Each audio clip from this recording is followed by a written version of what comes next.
وآله وصحبه وسلم من صلى عليك صلاة كتب الله له قيراتا والقيرات مثل أحد وقال رسول الله صلى الله تعالى عليه وآله وصحبه وسلم بني الإسلام على خمس شهادة أن لا إله إلا الله وأن محمدا رسول الله وإقام الصلاة وإيتاء الزكاة والحج وصوم رمضان صدق الله العظيم وصدق رسوله النبي الأمين المتين الكريم ونحن على ذلك من الشاهدين والشاكرين والذاكرين والحمد لله رب العالمين.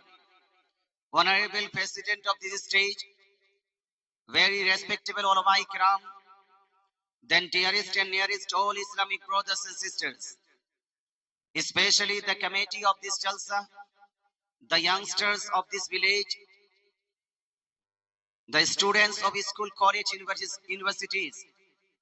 Tonight our Almighty Allah, the Creator, who created at first the Nur of Holy Prophet sallallahu ta'ala alayhi wa alihi wa sallam, then each and everything in the light of his Holy Prophet sallallahu ta'ala alayhi wa sallam,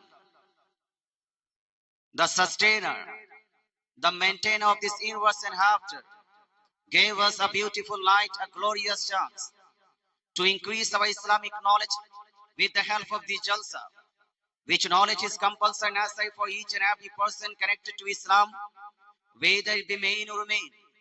So we all at first must praise and glorify our Almighty Allah who gave us this beautiful light, and especially who made us the Ummah of the Holy Prophet sallallahu ta'ala alayhi wa alihi wa sallam. সমস্ত প্রশংসা, হামদ, সানা, তারিফ একমাত্র মহান প্রতিপালকের দরবারে নিবেদিত, যিনি এক ও দ্বিতীয়, যিনি অক্ষয় অব্যয়, যিনি নিরাকার, যিনি নিরাকার নিরাকার নিরাকার। যে মহান রব্বুল আলামিনের প্রসঙ্গে আমাদের আকীদা ও আমাদের বিশ্বাস হলো, there is no shape of Almighty Allah, there is no shade of Almighty Allah, there is no body of Almighty Allah, there is no any picture of Almighty Allah, there is no any statue of Almighty Allah in this universe. আমরা বিশ্বাস করি আল্লাহ তাআলা কোনো আকার নাই, আকৃতি নেই। আল্লাহ তাআলা দেহ থেকে, শরীর থেকে পাক ও পবিত্র। আল্লাহ তাআলার কোনো ছবি পাওয়া যায় না। আল্লাহ তাআলার এই কায়নাতের মধ্যে কোনো মূর্তি নাই।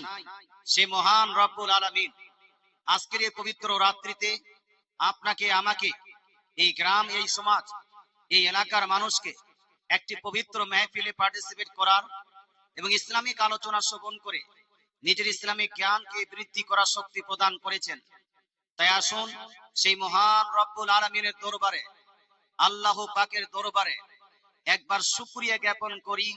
পড়েন সবাই উচ্চ স্বরে আলহামদুলিল্লাহ, আলহামদুলিল্লাহ। একটু আর জোরদার করুন আলহামদুলিল্লাহি রাব্বিল আলামিন, আলহামদুলিল্লাহি রাব্বিল আলামিন। একদিন পরেই রমজান মাস শুরু হতে চলেছে। মুসলমান, রমজানের একদিন বা দুই দিন আগে আপনারা জালসা করেছেন, এই হিসেবে রমজান সংক্রান্ত কিছু আলোচনা করব।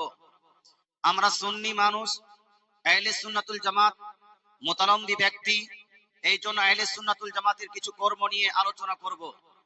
আমরা মাযহাব অনুযায়ী ইমামে আযম আবু হানিফা রাদিয়াল্লাহু তাআলা আনহুর মাযহাবকে ফলো করি, নিজেকে হানাফি মাযহাবের অনুসারী বলে আখ্যায়িত করি। তাই হানাফি মাযহাবের কিছু আলোচনা করব। এই তিনটি বিষয় নিয়ে আলোচনা হবে ইনশাআল্লাহ তাআলা 1.5 ঘন্টা। তারপরে আপনাদের চাহিদা মতো, আপনাদের পছন্দনীয় এই এলাকার যোগ্য বিজ্ঞ একজন জীবনী বক্তা হযরত মাওলানা আব্দুর রহমান সাহেব আলোচনা করবেন।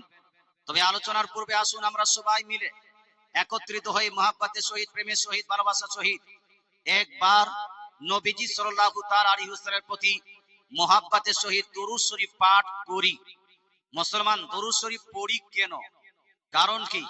মুসলমান, দরুদ শরীফ এই জন্য পড়ি কারণ আল্লাহ তাআলা কোরআনুল মাজিদ ফুরকান হামিদের মধ্যে সূরা আহজাব আয়াত নাম্বার 56 এর মধ্যে ইরশাদ করেন, ইয়া আইয়ুহাল্লাযীনা আমানু সাল্লু আলাইহি।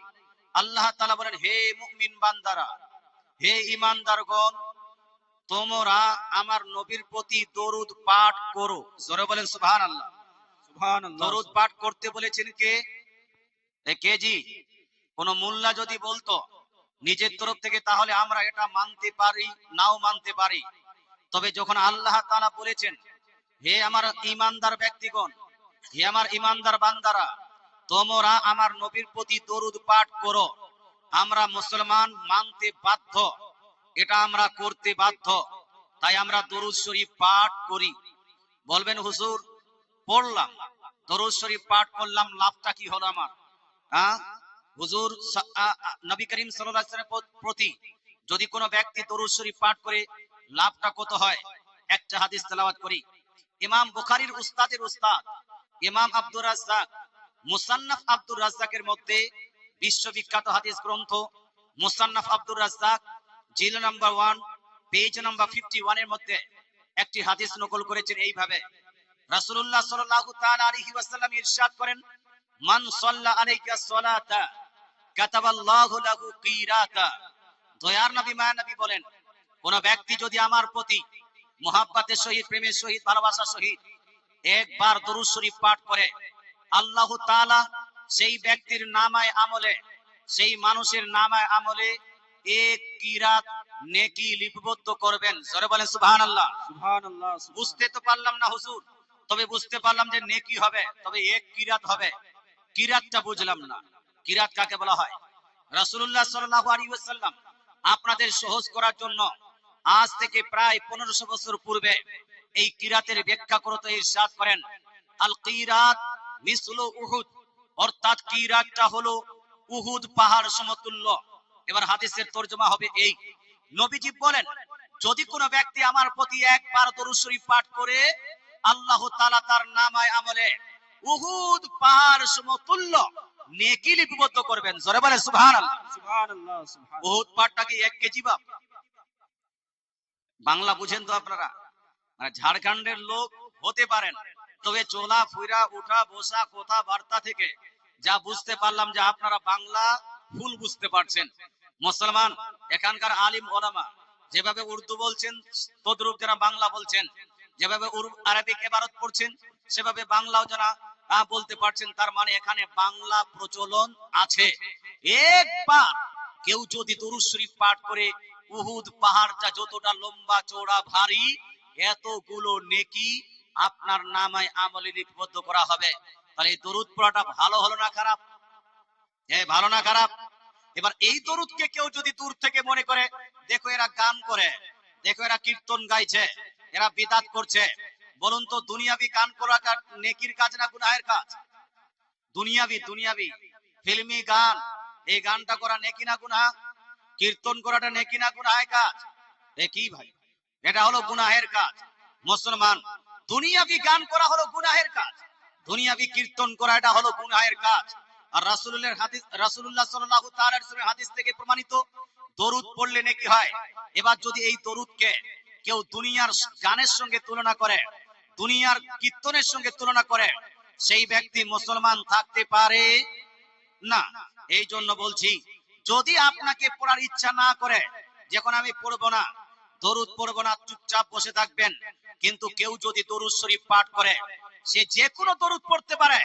পৃথিবীতে এমন কোন দলিল নাই যেই দলিলে লিপিবদ্ধ হয়েছে যে দরুদ ইব্রাহিমই পড়তে হবে, দরুদ ইব্রাহিম ছাড়া অন্য কোন দরুদ পড়া যাবে না। এটা হাদিস কোরআনের কথা নয়, এটা সাহাবা তাবেঈনের কথা নয়, এটা মুহাদ্দিস মুহাক্কিকের কথা নয়, এটা 24 নাম্বার আর 26 নাম্বার যারা গায়ের মুকাল্লিদ আহলে হাদিস, এরা নিজের তরফ থেকে বানিয়ে পাবলিককে ধোঁকা দেওয়ার জন্য বলে যে শুধু আর শুধু দরুদ ইব্রাহিম পড়ো। মুসলমান, আপনার জ্ঞাতার্থে আপনাকে বলছি, বুখারী শরীফের মধ্যে একটি দরুদ প্রায় 6000 জায়গায় লিপিবদ্ধ আছে। কত জায়গায়? প্রায় 6000 জায়গায় ইমাম বুখারী দরুদ লিপিবদ্ধ করেছেন। যদি দরুদ ইব্রাহিম ছাড়া অন্য কোন দরুদ না পড়া যেত, যদি দরুদ ইব্রাহিম ছাড়া অন্য কোন দরুদ পাঠ করা বৈধ না হতো, তাহলে 6000 জায়গায় ইমাম বুখারীকে দরুদ ইব্রাহিমই লিখতে হতো, নাকি ভাই?